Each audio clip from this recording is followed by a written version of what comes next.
Hello! Aujourd'hui, je vous chope dans mon vaisseau et je vous emmène avec moi pour la création d'une nouvelle créature destinée à être utilisée dans l'univers du Nexus 6. On va réaliser la pub Zegemapid. C'est une marque que les poteaux du Nexus 6 ils ont inventée en référence à Starship Troopers. Zegemapid. Pitch. Les petits trucs au chocolat, les Zegemapid.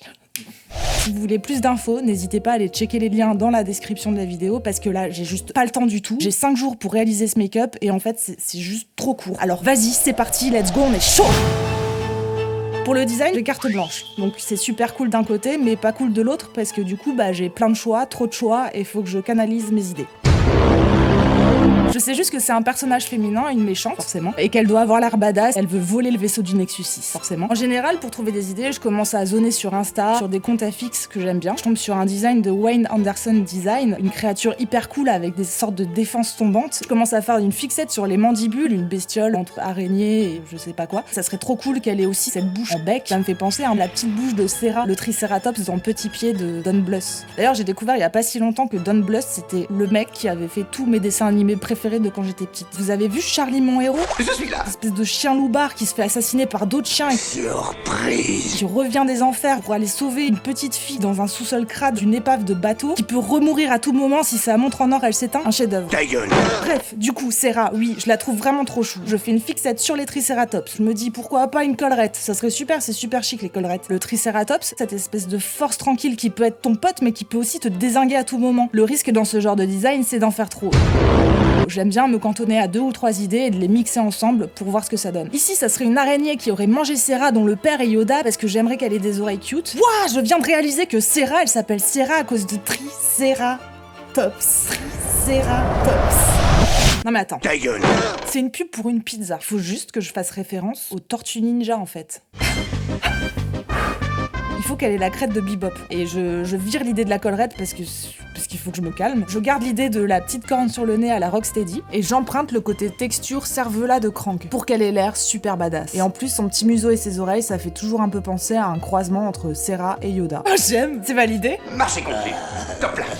Vu le timing super serré, j'ai pas le temps de faire une prise d'empreinte de l'actrice qui va jouer l'alien. Oui, en général, pour bien faire, on passe par une prise d'empreinte pour faire des prothèses sur mesure. Là, je vais juste choisir un buste que j'ai déjà de morphologie assez proche de l'actrice. Et je peux commencer la sculpture.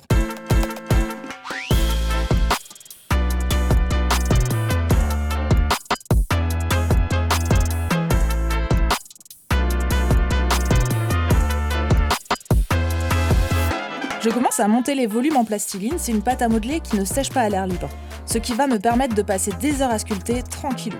En fait, à cette étape, l'idée est d'appliquer des boulettes de matière pour avoir un aperçu global du design et des volumes. Que quand on plisse les yeux, on voit rapidement si ça fonctionne.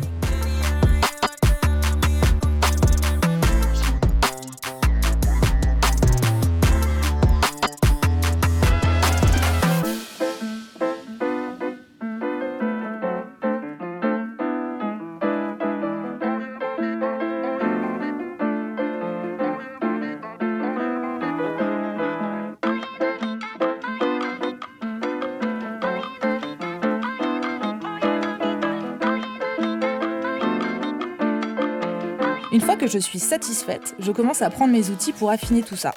Je travaille la texture de la peau en m'inspirant notamment de celle du rhinocéros.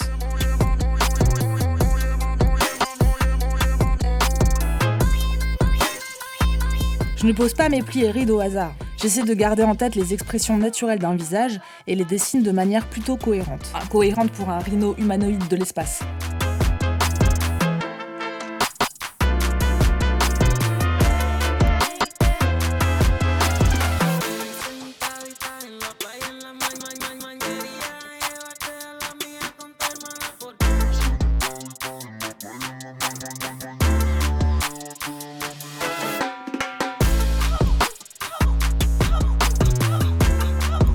Et je lisse mes petites traces d'outils rapidement à l'essence F. Je travaille les détails, mais je ne vais pas trop loin non plus dans la précision, car ici, je suis encore sur une vision d'ensemble. Bon, ça va être super compliqué à expliquer, mais en gros, sur mon ancienne vidéo du Rockstar Raptor, j'étais sur un masque à enfiler. Du coup, j'ai tout sculpté d'un coup, et tout moulé d'un coup en un bloc.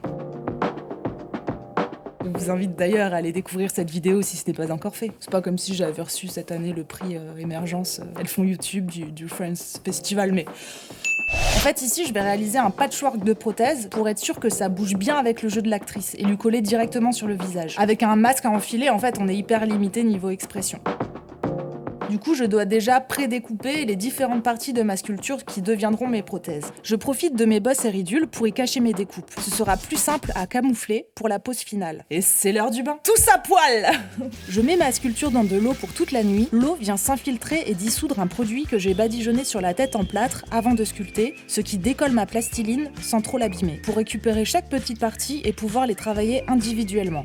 Je tire donc en plâtre un support pour la sculpture du bas et pour le haut du visage. Je fais un soclage propre en plâtre toujours.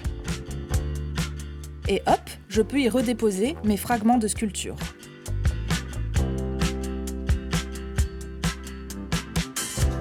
J'affine les textures de peau au travers d'un cellophane, le rendu est plus naturel et sauveté.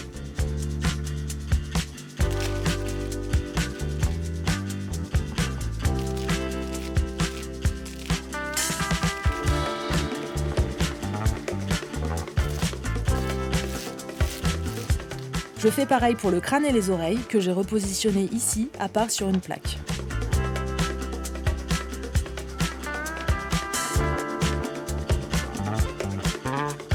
Voilà, les textures de toutes mes parties sont finalisées et je peux passer au moulage. Et je vous passe les détails, parce que ça devient un petit peu relou, on comprend rien, de toute façon, puis on n'a pas le temps. Mais en gros, je moule tout ça en plâtre.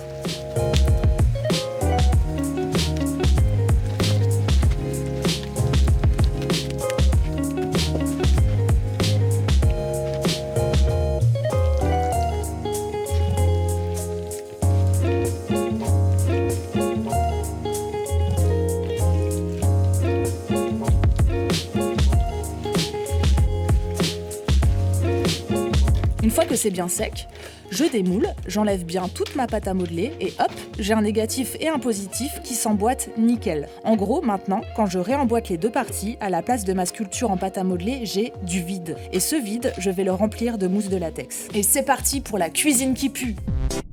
La mousse de latex, c'est quoi? C'est un peu comme une bonne pâtisserie qui pue des pieds et du cul.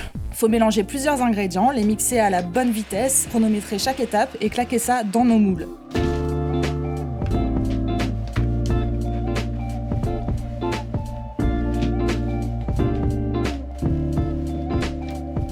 Environ 2 heures après, on check pour voir si elle a bien gélifié. Voilà, c'est nickel. Je continue à toucher parce que c'est trop rigolo. Bye bye dans le four, 2h30 à 85 degrés. On est que sur des étapes qui prennent des heures et qui sont incompressibles. C'est pour ça que tout prend un temps fou. Oh, mais qu'entends-je?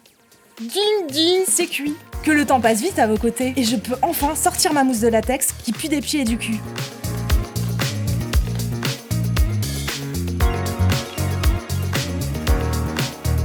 Pour le crâne et les oreilles, vu que ce sont des parties qui ne vont pas beaucoup bouger sur l'actrice, je choisis de les tirer en latex, couche par couche, plus simple et moins coûteux, mais pas forcément plus rapide. Ou moins relou. Choix de merde. J'ai toutes mes prothèses, je suis joie, c'est la fiesta, et tant mieux parce que demain, c'est le tournage. Je peux maintenant nettoyer mes raccords visibles et pré-teinter le tout pour gagner un maximum de temps de main. Ça va être un maquillage de 3 à 4 heures assez lourd, donc chaque minute de gagner en prépa sont précieuses.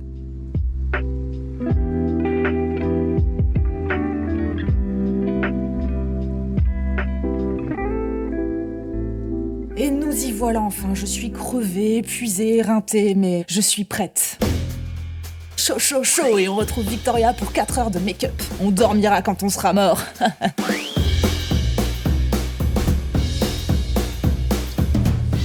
Savoir que Victoria, les seules fois où on se voit, c'est pour un très bon moment. Je me rappelle la fin de journée où il y a tout qui me coulait dans la bouche et tout. Mais j'ai trop aimé les lentilles. Je voyais tout petit et tout, c'était trop. Je voyais rien. J'adore être avec. Oh, c'est trop mignon. T'arrives à respirer par le nez là, tu crois? Ouais, ça va. Je vais coller le bas d'abord. Parce que là, tu sens que les trous, ça va? Ouais. C'est au bon endroit? Ouais, nickel.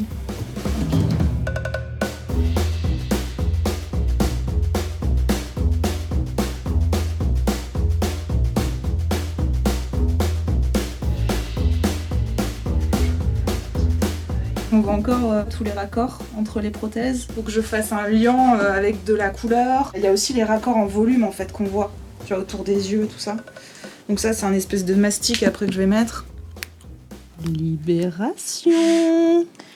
Pouc. Tu vois tout ça là, il va falloir que je le comble. C'est les problèmes et les aléas des prothèses pas faites sur mesure. Victoria a une trop grosse tête. Je le savais. Après, il y a quand même une marge de manœuvre, tu vois, vu que c'est mou, ça va, tu peux étirer tout ça, mais quand c'est un patchwork, bon, on est un peu limité quand même.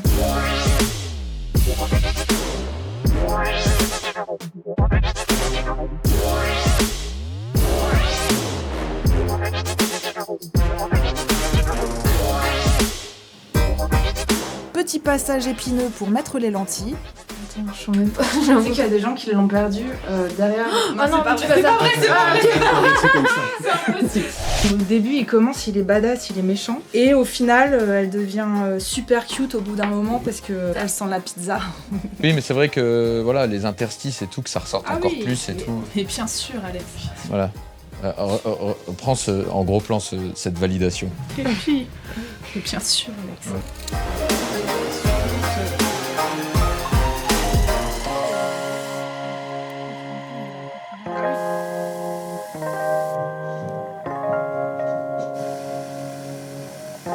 Dernier petit raccord et je lui file ma veste préférée. Oh là là, c'est trop stylé. Et c'est terminé.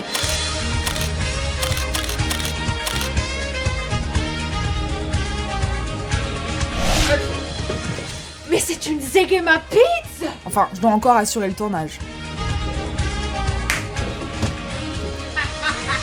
Vous êtes foutu le Nexus 6. Avec un petit coup de morve sur Slexno. Et même quand c'est fini, c'est pas vraiment fini, il est temps de démaquiller Victoria. Il y a souvent de la schnoodle sous Il les y a prothèses. beaucoup de sécrétions en général. Dis-toi que la mousse a dû boire une bonne partie de la schnoodle. Puis Lucie, elle arrive même à faire vomir les gens par les yeux, tu vois. Oui. Je fais mal? Non, non. Et là, t'as mal? Bon voilà, cette vidéo touche à sa fin, j'espère que ça vous a plu. Moi je suis assez contente du résultat, même si voilà, forcément avec plus de jours de prépa, ça aurait été mieux. Et je vous invite vraiment à aller découvrir la vidéo de Slexno, qui parle de l'envers du décor, et qui a réalisé cette pub Zegema Pizza. Slexno, pourquoi tu l'as laissé monter à bord? Je vais nous sortir de là, capitaine. Ah oui. Vous êtes foutu le Nexus 6. Va chercher une Zegema Pizza. Personne n'y résiste. C'est vrai, Captain, l'authentique recette moelleuse et dorée. Ses égalami et ses croustes stéroïdes argentés. L'aventure des saveurs en quelques minutes. Fini pour vous. Mais cette odeur, mais c'est une Zegema Pizza. On ne peut rien vous cacher.